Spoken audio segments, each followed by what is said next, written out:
guys, welcome back to Vince Bell Custom. So today we're going to do a garage kit review, which is actually more of a 3D print review of this Cyclops X-Men statue that was sculpted by AVIAY Sculptor. This is a one-of-a-kind. A friend of mine who is a clown, and I'll call him a clown for the rest of the video. He actually had this done for himself. He had it printed out. It's his own item. And I think that's where the hobby's going, and which isn't a bad thing. People can now start, you know, getting an STL file or pay a sculptor to print some, you know, to sculpt them a character that they love or they want, and then they can have it printed out, and it's their holy grail. So instead of sitting here and waiting month after month or year after year for, you know, a company like Sideshow, XM, Prime One, to sit there and produce one of your favorite characters and your favorite outfits, you could kind of start getting into just, you know, this is the way things are going. You commission a sculptor to sculpt you an item like this that you want, just a nice classic retro Cyclops statue for your collection in a museum pose, and then you print it out and you're done. You got a holy grail and you don't have to sit there and keep buying all this other stuff. So sadly, that's where the hobby's going, but like I said, it's not the end of the hobby. Some people are like, oh, 3D sculpting's the end of the hobby, blah, blah, blah. It's not. You know, there's so many sculptors out there.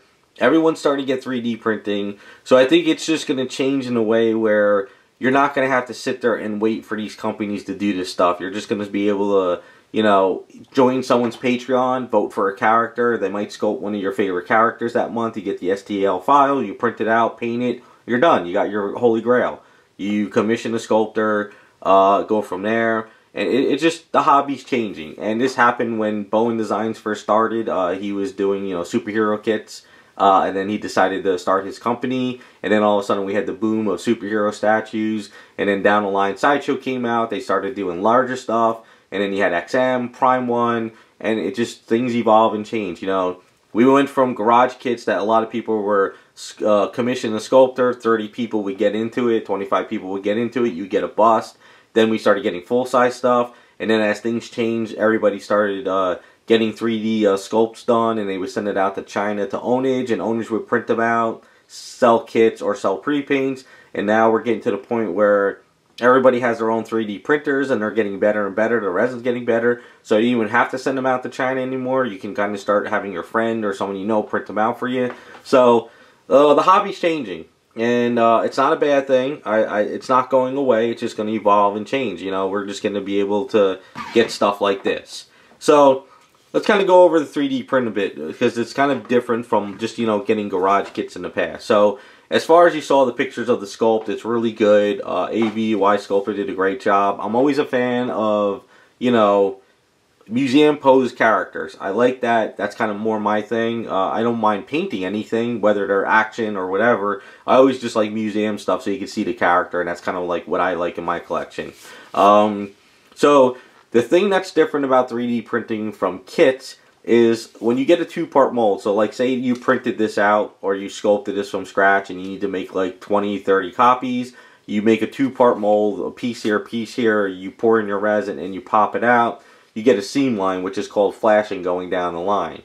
Now with 3D printing, with a one-of-a-kind, you have all these little divots back here. See all these little tiny divots? So this is something I'm going to have to start getting used to, depending on, like, you know, the quality of the printer and the quality of the person who added all the supports, or where they added the supports. So the supports were on the back of them here. So when I prime this up, I got to sand all these little divots down. And basically what it is you get these like supports that kind of like all these like thousands of supports, or not thousands, or like 100 supports or whatever, and then you just break it off at the end. So I guess as time goes on, this is what I'm going to have to start getting used to, is all these little supports. And then also, you have these, I forgot what my friend Metajon called them. You see these like little bit of lines of printing. See how those lines? So when you rub your fingernail around it, you get that little line. So when you prime that up and you sand it, you prime it up again with filler primer, it comes right out. So that's not the end of the world unless that's printed on like a textured item. But when you have a smooth item like this, you know, but you can see all the supports on this base. I don't know why my friend, he's a clown, did such a huge base. I should have did something smaller, but you see all these like little supports that are around here. So that'll get sanded down easy, so that's not a problem. Now one of the things though about 3D printing is a lot of this stuff is hollow. So you can see in here it's hollow. Not the end of the world that it's hollow, because the resin is actually way better than when I was used to 3D printing when it came out a few years ago. Like, the resin was so brittle, like, you know, see how this is hollow? This is not a bad thickness of hollow, it's actually pretty good. But the resin was so brittle, I would be able just to crush this in my hand with ease. Like, right now I'm giving this some pressure, and it's not even like, it's really strong resin. So the resin has gotten way, way better. So that's good.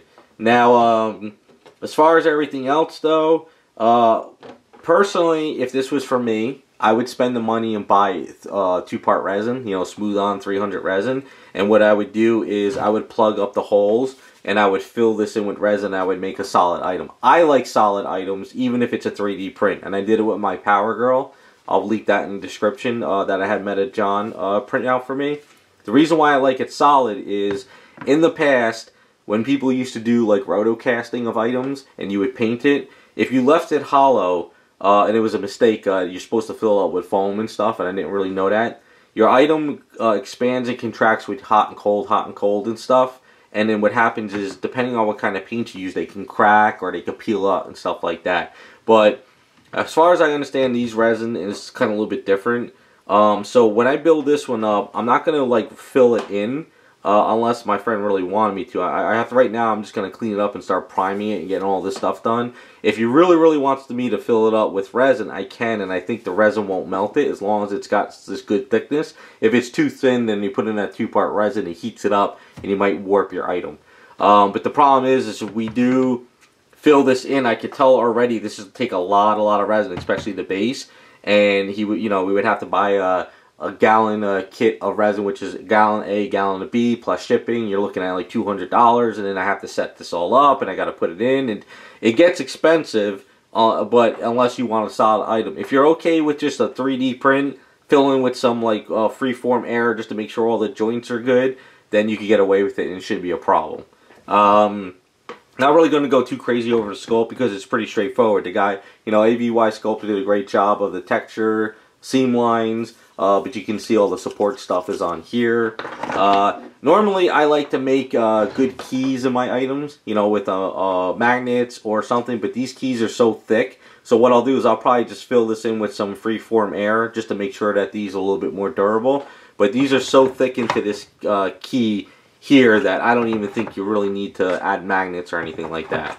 Now, if I was to put like resin in here and I was to make this a little bit heavier, I would be a little bit concerned of the base over time. But I'm not saying like in a month it would sink in, but over years and years you never know, because like I said, I haven't experienced this resin enough in long term, so I don't know what it can and can't do. So what I would do is, this is all hollow. I would Dremel out a circle here, and I would Dremel out a circle here, and I would get some of that Durham's putty, and I would just kind of give it a good layer of Durham's putty all around it, give it a really nice good shell on the inside. You don't have to fill the whole thing up to make this like a 50-pound base, but he is a clown for making this base so damn big. He should have made it smaller, but he must want it like higher past his items. But I would just give it like a higher thing. But like I said, this is all fine. This is durable. It's not like I'm pressing this in. It's not like sinking in, so that's good. It's durable. These are knocking on them with my you know, knuckle. It's durable. So we're pretty good. But you know, AVY Sculptor did a great job. You know, the heads look great. Kind of got that good classic look to it, you know, from back in the day, and that's kind of what he was going for. Pretty straightforward. There's a little bit of texture on the bottom part here, so you can see the supports are around here. So supports that would go on here would kind of screw up the texture. So I guess that's a good thing that people are starting to learn that, alright, I got to do supports here so I don't destroy the texture of your items. But all in all, pretty straightforward. Good wrinkles and designs on the gloves. Looking around, no problem. Yeah, so it's pretty straightforward. Good sculpt. Just I got to just start thinking about now with 3D prints like this. Do people want it filled in with resin? Do we go those extra steps? Or do we just kind of leave it as is and we just kind of prime it up, get all those support little notches out of there, and just paint them up and put them together? So that's pretty much it. So good experience now that I'm starting to get these more and more. Good idea of how I can start planning this out, especially if I ever have my own 3D prints printed, and see what I can and can't do and go from there. So it's going to be a little learning curve, the hobby is not coming to an end because of 3D printing. It's just changing. So there's still going to be people out there who want a 3D print of their favorite character. They're going to still maybe need painters. They might want to jump in the hobby and paint themselves.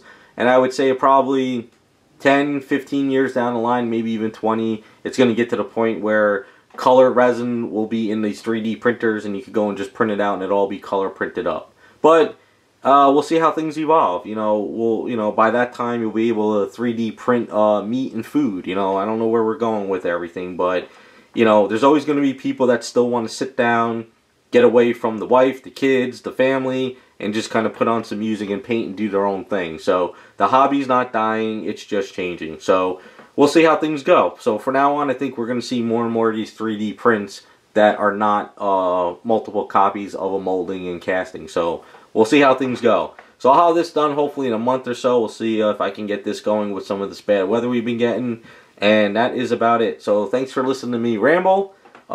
Pretty straightforward 3D print, and we'll see how it goes. So thanks for watching, and we'll be back with some more videos.